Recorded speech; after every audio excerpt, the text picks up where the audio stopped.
بسم اللہ الرحمن الرحیم۔ سوال: کیا کسی صحابی یا صحابیہ کا نکاح محرم کے مہینے ہوا ہے؟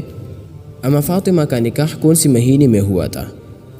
جواب: حضور اکرم صلی اللہ علیہ وسلم کا اپنا نکاح حضرت خدیجہ رضی اللہ تعالی عنہ کے ساتھ محرم میں ہوا تھا۔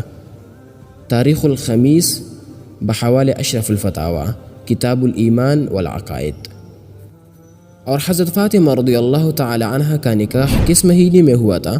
اس میں اختلاف ہے۔ کچھ کہتے ہیں کہ ذی الحجہ میں ہوا تھا، بعض کی رائے ہے کہ سفر میں ہوا تھا، اسی طرح بعض حضرات کہتے ہیں کہ محرم میں ہوا تھا۔ سیرت المصطفیٰ، ربانی، بکٹپور، دہلی، المنتظم فی تاریخ الملوک والامم، دار الکتب العلمیہ، بیروت۔